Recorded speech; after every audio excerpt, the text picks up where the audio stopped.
అందుకని నేను లోపల నీట్ గా చేపెట్టుకొని ఉంటే అన్ని అద్దాలు మూసేసానని ఈ వెనకాల అద్దం ఇసిరేసి ఒకటి పగలగొట్టాడు. అందుకని నేను మాదాపూర్ పోలీస్ స్టేషన్కి వచ్చి కంప్లైంట్ ఇచ్చా ఇప్పుడే. Stupid idiots. ప్రస్తుతం మనం మాదాపూర్ పిఎస్ దగ్గర ఉన్నాము.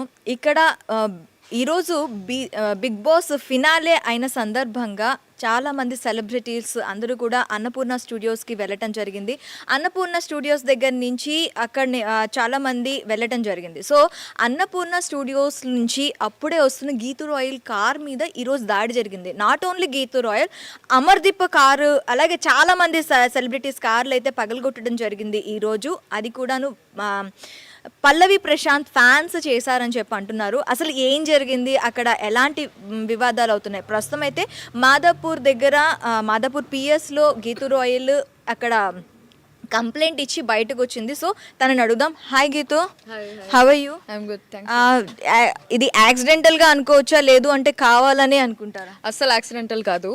యాక్చువల్లీ అప్పుడే బస్ షూట్ అయింది. ఈరోజు రన్నర్ అండ్ విన్నర్ ఇద్దరిది ఇంటర్వ్యూ తీసుకొని బయటకు వస్తున్నాను. మా నాయన హాస్పిటల్లో ఉన్నాడు అనమాట. సో మామూలుగా అయితే ఒక గంట ఆగి 2 గంటలు ఆగి అక్కడి నుంచి బయలుదేరదాం అనుకున్నాను. ఎందుకంటే లాస్ట్ ఇయర్ మేము బిగ్ బాస్ నుంచి వచ్చేటప్పుడు కూడా మాకు ఇట్లా ఇబ్బంది అయింది. వచ్చి డోర్లు అంతా దమ్మ కొట్టేసి డోర్లు ఓపెన్ చేసి అట్లా లాస్ట్ ఇయర్ కూడా ఇట్లే చేస్తున్నారు. సో ఒక 2 hours తర్వాత వద్దాం అనుకున్న అప్పటికి 1 hour వెయిట్ చేసిన. బట్ మా నాయన హాస్పిటల్ అడ్మిట్ అయి ఉన్నారు. సో ఇమ్మీడియట్గా వెళ్ళి ఫస్ట్ ఆయన్ని ఎట్లున్నారు ఏమి అనేసి ఫుల్ టెన్షన్గా ఉండింది. అందుకని నేను బయటకు వచ్చా. ఫుల్ పోలీసులు ఉన్నారు, పోలీస్ ప్రొటెక్షన్ ఉండింది ఒక సైడ్. ఇంకొక సైడ్ నుంచి నేను బయటకు వస్తా ఉన్నాను. వచ్చినప్పుడు ఫుల్ అక్కడ పల్లవి ప్రశాంత్ ఫ్యాన్స్ అన్నారు కదా, it's not Pallavi Prashant fans. ఏ ఫ్యాన్స్ ఇంత చిల్లర్గా బిహేవ్ చేయరు. జనరల్గా అక్కడ ఉండే చిల్లర వెదవులు అందరూ వచ్చారు. ఎట్లుంటారు అందరూ బయటకు వచ్చే వాళ్ళు ఏమి, వాళ్ళని చూద్దాం ఒకసారి అనే ఒక రీజన్తో అందరూ వచ్చి ఉన్నారనమాట.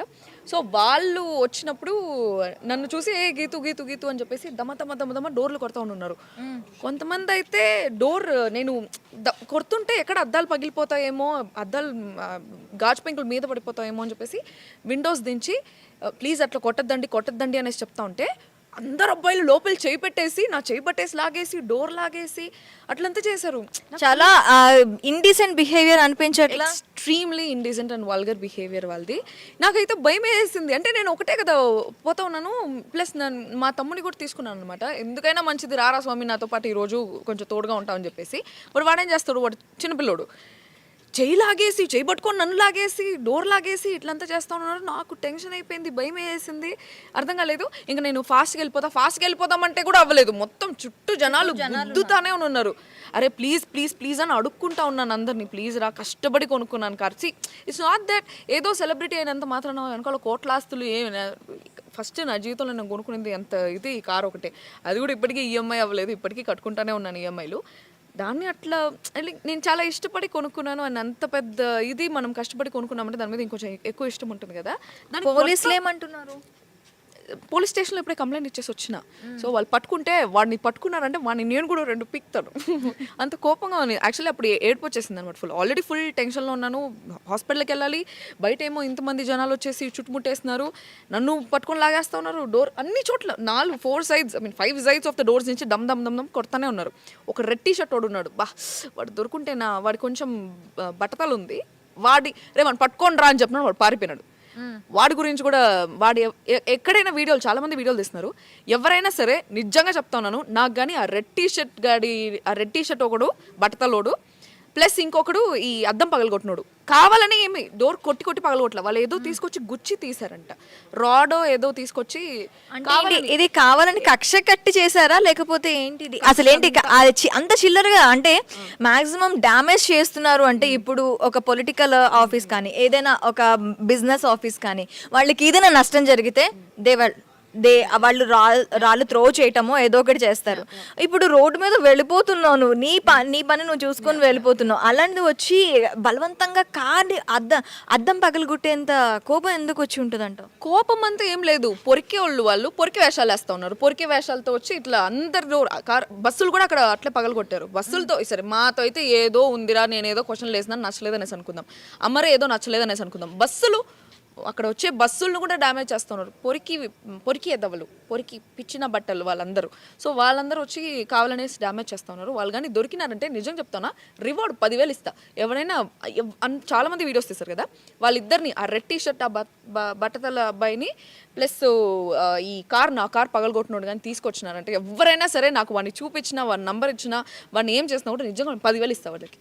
నిజంగా నాకు ఎంత కోపం ఉందంటే అంత కోపంగా ఉంది. నేను కష్టపడి కొనుక్కున్నా, ఇప్పటికీ ఈఎంఐలు కట్టుకుంటానే ఉన్నా. ఏదో సెలబ్రిటీ అనేసి నేను చెప్పను, ఏదో సెలబ్రిటీ అనే కాదు, ఎంత పెద్దవాళ్ళైనా ఇప్పుడు ఒక ఎంత పెద్ద సెలబ్రిటీ అయినా వాళ్ళకి ఆ రోజు వచ్చిన క్రెడిబిలిటీని బట్టి ఏదైనా వస్తువుని కొనుక్కుంటారు. వాళ్ళకి అది క్రెడిట్ అయితేనే కదా, వాళ్ళ కష్టాన్ని క్రెడిట్ అయ్యేబట్టే కదా. మనం ఎవరిని తప్పు ఏదో వచ్చేస్తున్నాయి ఎవరికి ఫ్రీగా రావు. నాకు బాధ ఎక్కడుందిరా అంటే, ఇప్పుడు ఈ కార్ డ్యామేజ్ వల్ల లోపల బట్టలు ఉన్నాయి, నా నగలు అవన్నీ ఉన్నాయి. అంటే షూట్కి తీసుకెళ్తాం కదా, ఇప్పుడు దీనివల్ల నేను కార్ని తీసుకెళ్ళి హాస్పిటల్లో కూడా పార్క్ చేయలేను. ఈజీగా తీసేసుకోవచ్చు, అన్నీ వెనకాలే ఉన్నాయి. ఇప్పుడు నేను మళ్ళీ ఇంటికి వెళ్ళి ఇంట్లో పెట్టి మళ్ళీ క్యాబ్ బుక్ చేసుకుని అక్కడి నుంచి మళ్ళీ వచ్చి హాస్పిటల్కి వెళ్ళాలి. ప్లస్ ఈ మధ్యలో వచ్చి పోలీస్ స్టేషన్లో కంప్లైంట్ ఇవ్వకపోతే ఇన్సూరెన్స్ కూడా రాదు. సో అందుకనేసి పోయి పోలీస్ స్టేషన్లో కంప్లైంట్ పెట్టి నిజంగా వాళ్ళిద్దరిని మాత్రం పట్టుకోవాలని ఉంది నాకు. ఎట్లా తెలుసా, చెయ్యి ఇట్లా లోపల పెట్టి నా చెయ్యి పట్టి లాగేస్తా ఉన్నారు. They were trying to touch other places also. లోపల చెయ్యి పెట్టేసి ఇక్కడ నేను డ్రైవర్ సీట్లో కూర్చోంటే, బట్ నేను సడన్గా విండోస్ పై conscious I don't know if they are intoxicated or toxicated, but I don't know, somewhere ఊరికే అట్లా ఇట్ వాస్ వెరీ. నాకైతే ఒక నిమిషం చెయ్యి కాలంతా జుట్టు లేచేసింది అనమాట. ఫుల్ గూస్ పింపుల్స్ వచ్చేసాయి, అంత టెన్షన్ అయిపోయింది నాకైతే. అంటే చేయి పెట్టేస్తుంటే ఎట్లా అనిపిస్తుంది ఎవరికైనా. నేను మిర్రర్ పైకి ఎత్తుతా ఉంటే కూడా మిర్రర్ని ఇట్లా తోసేస్తూ ఉన్నారు, సైడ్ మిర్రర్ని చేత్తో ప్రెషర్ యూస్ చేసి. ఇంకా ఇదంతా కాదు, జరగనరా నేను గుద్దేస్తాను, ఇట్లంతా చేస్తున్నారంటే నేను ఫాస్ట్ తోలేసి గుద్దేస్తాను, ఫస్ట్ ఇక్కడ నుంచి కదలండి అంటే కూడా ఎవ్వరు కదల్లా. నేను ఇంకా ఫాస్ట్గా తీసుకుందాం అనుకుంటాను, ముందర ఇంకొక కార్ వచ్చింది. సో 2 కార్లు ఇట్లా ఎదురుకుండా అయిపోయే లోపల అక్కడే నా కార్ హాల్ట్ చేయాల్సి వచ్చింది. ఏమో అసలు ఫుల్ బ్యాడ్ మూడ్. ఎవరు మూడ్ చూస్తున్నానో నిద్రలేసి నాకే తెల్ల. Okay, thank you very much. చూసారు కదా, మొత్తం తన కార్ని పగలగొట్టడమే కాదు, తనతో కూడా మిస్బిహేవ్ చేశారని చెప్తున్నారు. ఎవరైనా రెడ్ టీ షర్ట్ పట్టబుర్ర ఆయన అండ్ ప్లస్ తన కారు అద్దాన్ని పగలగొట్టిన వారిని ఎవరైనా తీసుకొచ్చి చూపిస్తే ఖచ్చితంగా వాళ్ళకి రివార్డు కూడా ఇస్తానని చెప్తున్నారు గీతూ రాయల్. సో ఆ పని మీద అందరూ ఉండండి. Thank you.